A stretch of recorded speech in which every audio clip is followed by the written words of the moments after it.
हमारे विभिन्न ज्ञानवर्धक कार्यक्रम देखने के लिए आप हमें अभी सब्सक्राइब करें, बेल आइकन को प्रेस करें ताकि आप देख सकें हमारा कार्यक्रम सबसे पहले। और अधिक जानकारी के लिए फेसबुक पेज को लाइक करना ना भूलें। जय माँ इंद्राक्षी। इंद्राक्षी धाम में दर्शकों आप सभी का हम हार्दिक स्वागत करते हैं। आज के दिन जिन जातकों का जन्म दिवस है, मैरिज एनिवर्सरी है, उन सभी को हमारी तरफ से बहुत बहुत शुभकामनाएं। आज हम बात करने वाले हैं कि जीवन में चैन, सुख, आनंद न जाने कहाँ चला जाता है। हम बहुत प्रयास करते हैं कि हमारा चैन वापस आए, हमें सुख मिले, लेकिन न जाने क्यों वो सुख और चैन जीवन की आखिरी सांस तक भी कई बार हमें नहीं मिल पाता। उसका कारण क्या है? क्या हमारे ग्रह इतने विपरीत हो सकते हैं? अब ये ग्रहों की वजह से ऐसा होता है या हमारी कर्म चाल ऐसी होती है? ऐसी ही कुछ चर्चा इस अंक में हम आपसे करने वाले हैं। आइए आज का पंचांग देखते हैं। 15 जून सन 2021, दिन मंगलवार, ज्येष्ठ मास, शुक्ल पक्ष, संवत 2078, तिथि पंचमी, नक्षत्र आश्लेषा, राहु काल 3 से 4:30, दिशा शूल उत्तर दिशा। अब इसे आप चाहे कर्म गति कह लें, भाग्य की गति कह लें, लेकिन ऐसा बहुत लोगों के साथ होता है कि सुख और चैन उनके जीवन से चला जाता है। आपकी जन्म पत्रिका का चतुर्थ भाव, यस, किसी भी व्यक्ति की जन्म पत्रिका का चतुर्थ भाव उसके सुख का भाव होता है। हथेली है, हथेली में आपकी फेट लाइन, आपकी भाग्य रेखा और भाग्य रेखा के साथ साथ आपका पुष्ट मंगल और आपका पुष्ट शुक्र, क्योंकि मंगल ए मंगल बी, मंगल हथेली में 2 जगह होता है। शुक्र मंगल के थोड़ा सा नीचे अंगूठे को घेरता हुआ ये भाग होता है। आपकी हथेली में मंगल और शुक्र यदि पुष्ट हैं, सुख की स्थिति को दर्शाते हैं। अब मैं फिर मेरी बात का गौर देना, कभी ये मत समझ लेना कि आपका शुक्र कमज़ोर है तो आपके शुक्र ऐसे हैं कि वो आपके चैन को छीन लिए, नहीं। सिर्फ एक इशारा होता है, यदि आपका शुक्र ऐसा है तो आपके साथ ऐसा होगा। लेकिन ये शुक्र ऐसा हुआ क्यों? हमारी कर्म गति के आधार पर। कर्म गति ही वो विडंबना है। कर्म गति के आधार पर ही जो हम जैसे कर्म करते हैं हमें वो वैसा फल मिलता है। और कर्मों की गति हमारी जन्म पत्रिका के अंदर नवग्रहों के रूप में कैद हो जाती है। ऐसे ही आपकी जन्म पत्रिका है, जन्म पत्रिका में सुख भाव चतुर्थ भाव है। आपका सुखेश कैसा है? सुखेश की स्थिति क्या है? सुख भाव में कौन से ग्रहों की दृष्टि पड़ रही है? और ये सारी चीज़ें देखने में अगर कई बार गलत आती हैं तो जीवन में अमन चैन नहीं रहेगा, सुख शांति से आप हमेशा वंचित रहेंगे। एक बच्चा है, पैदा हुआ, पैदा होते ही जैसे बच्चे की हमने कुंडली बनाई, तो कुंडली क्या है? कुंडली आकाश का एक मानचित्र है, एक चित्र है। कुंडली बनी, कुंडली एक आकाशीय रूप है। 12 राशियां जो हैं वो पूरे एक आकाश को मापती हैं, 12 खाने। और उन 12 खानों में जब हम ग्रहों को बिठा देते हैं तो वो उस दिन आकाश का चित्र है कि उस दिन आकाश मंडल में ग्रहों की स्थिति क्या है, वही स्थिति हम आपकी कुंडली में विद्यमान कर देते हैं। अब वही स्थिति हमने आपकी कुंडली में विद्यमान की। अब आप पैदा हुए हैं, छोटे से हैं, 1 दिन के हैं भी, 1 घंटे के हैं, चाहे आप 10 मिनट के हैं, कोई भी व्यक्ति की बात कर रहा हूँ मैं, उसमें सुख भाव की स्थिति अगर खराब है तो क्यों है? अभी तो हमने सांस भी ढंग से नहीं ली, अभी तो हमने जीवन भी ढंग से नहीं जिया, अभी तो हमें आँख खोलनी भी नहीं आती ढंग से। कुंडली ज़रूर बन गई। कुंडली तो बच्चा पैदा हो और उधर पंडित जी लिखें उसका फटाफट सारा, भाई क्या क्षण घड़ी पल सब लिख करके फटाफट कुंडली बन जाती है। आजकल तो आपके लैपटॉप में, मोबाइल में, सबके पास सॉफ्टवेयर है, 1 सेकंड में आप बना लेंगे, टाइमिंग, डेट वेट डाल के, स्थान डाल के। लेकिन उसके साथ ऐसा क्यों हुआ कि उसका सुख भाव में कमज़ोर दिख रहा है? किसी का सुख भाव कमज़ोर दिखता है, किसी का अष्टम भाव, आयु का भाव कमज़ोर दिखता है, किसी की आयु रेखा कमज़ोर दिखती है। तो भाई आप माने ना माने, पूर्व जन्म से कनेक्शन है। सत्य सनातन धर्म में जो प्रारब्ध की बातें कही गई हैं वो 100% सत्य हैं, 100% सत्य हैं। आप माने ना माने, है ना। और भारतीय संस्कृति कितनी प्राचीन है ये बताने की आवश्यकता नहीं है। सब अपनी अपनी संस्कृति का इतिहास बताएं तो भारत की संस्कृति सबसे प्राचीन है, और ये संस्कृति सबसे प्राचीन है तो ये ज्योतिष गणित भी सबसे प्राचीन है। समझ में आया? इसलिए हमेशा ध्यान रखना, आपका सुख भाव बिगड़े, आपका धन भाव बिगड़े, कर्म गति ही इन भावों को बिगाड़ती है।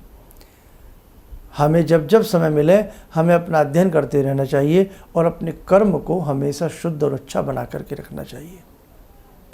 अब खैर, आप कुंडली सबको देखनी नहीं आती, बनानी भले ही सबको आती हो, लेकिन देखनी सबको नहीं आएगी।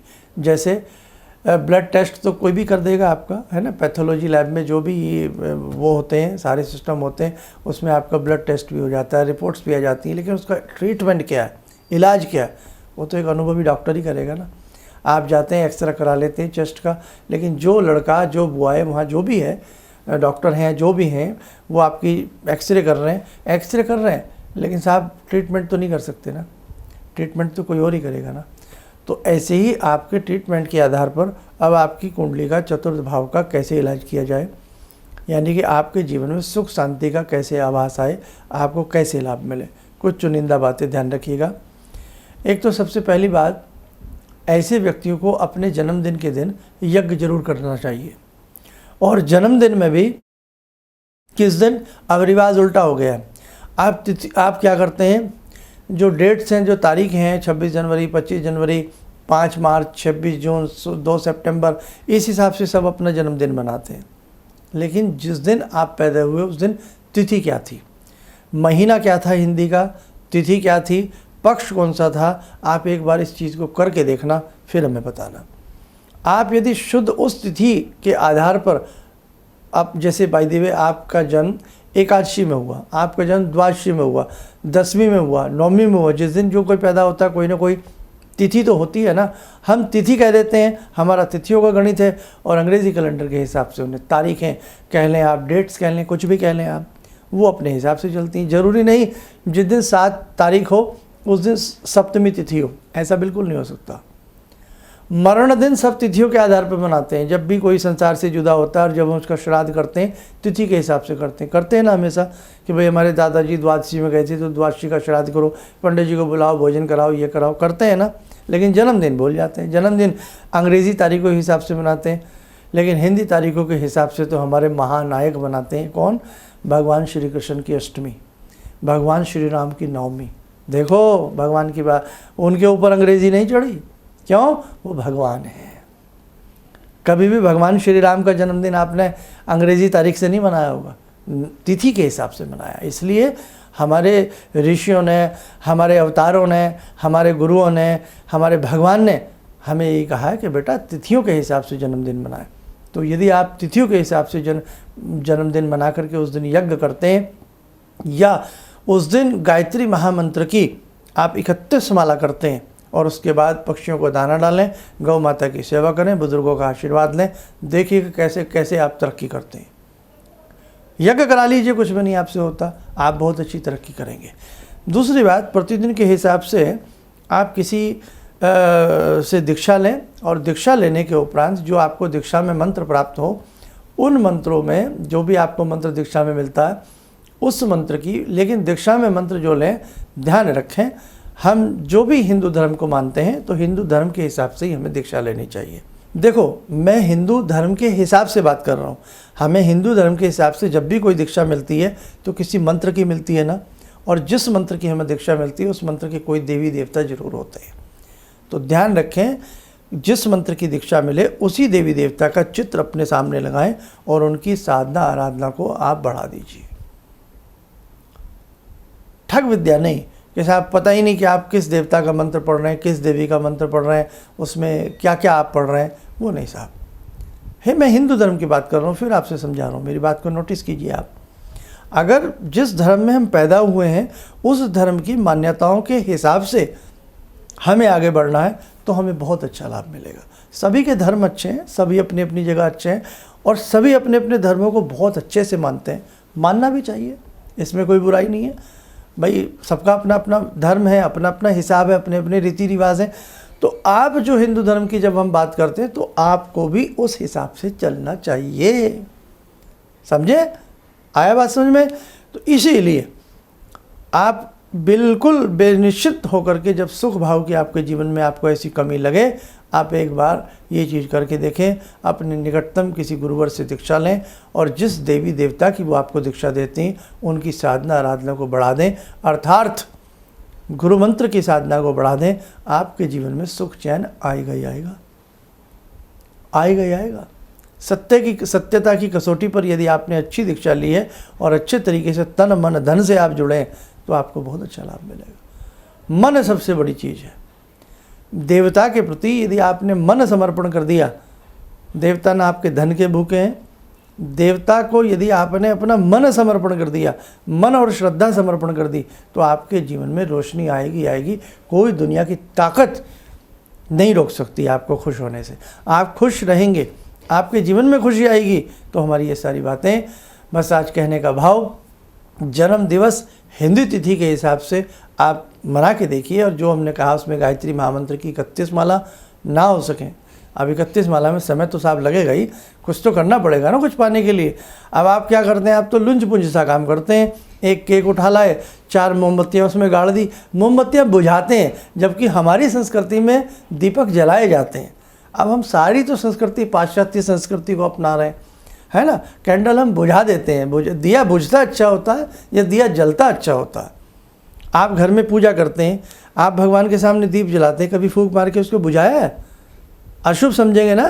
कोई पड़ोसी, कोई कितना भी आपका प्रिय यार दोस्त हो, आपके घर में पूजा घर में दीप जलता हो, वो फूंक मारे, आपको बुरा लगा, अरे अरे क्या कर रहे हैं आप। और एक जन्मदिन इतनी बड़ी चीज़, उस पर आप मोमबत्तियों को फूंक मार के बुझाते हैं। तो पाश्चात्य संस्कृति का रंग हमारे ऊपर हावी हो चुका है। अब मैं इससे ज़्यादा कुछ नहीं कह सकता। दीप मेरे साधकों, मेरे दर्शकों, मेरे बच्चों, दीप जलाए जाते हैं, दीप बुझाए नहीं जाते। इसलिए जन्म दिवस बहुत अच्छे से मनाने का आप प्रयास करें। तो जन्मदिन की व्यवस्था अच्छे से बना लें, और इसी के साथ साथ जन्म दिवस पर गायत्री और अपने गुरु दीक्षा का मंत्र या कोई भी उससे यज्ञ करें। और जो आपने जिनको गुरु बनाया है, जो भी आपका गुरु मंत्र है, उस मंत्र के प्रति पूरी अपनी श्रद्धा उड़ेल के रखें, फिर आपके जीवन में सुख शांति जरूर आएगी। आइए मेरे साथ, कुछ समय हो चला आज की ध्यान साधना का। ध्यान साधना में जुड़ते हैं माँ भगवती से। ॐ सिन्दूरारुण विग्रहां त्रिनयनां माणिक्यमूले स्फुरात् स्तारानायकशेखरं स्मितमुखी भापेन वक्षोरुवां पाणिभ्यामलपूर्णरत्नचषकां रत्नोत्परां बिभ्रति सौम्यां रत्नगटस्थरक्तचरणां ध्यायेत् पराम् अम्बिकां खड्गं चक्रगदेषु चापपरिगान् शूलम्बुशुण्डिं शिरा शङ्खं संदधतीं करे स्त्रीनयनां सर्वाङ्गभूषावृतां नीलास्मद्युतिमास्य पाददशकां सेवे महाकालिकां यामास्तो स्वपितैहरो कमलजो हन्तुं मधुं कैटवं विद्युद्दामसमप्रभां मृगपते स्कन्दस्थितां भीषणां कन्या विहकरवालखेटविलसा धस्ताविरासेवितां हस्तैश्चक्रगदाशिखेटविशिखां चापं गुणं तर्जनीं विप्राणामलिलात्मिकां शशिधरां दुर्गां त्रिनेत्रां भजे। कवच बना लें, ध्यान करें, पराम्बा का आशीर्वाद हम सबके ऊपर बरस रहा है।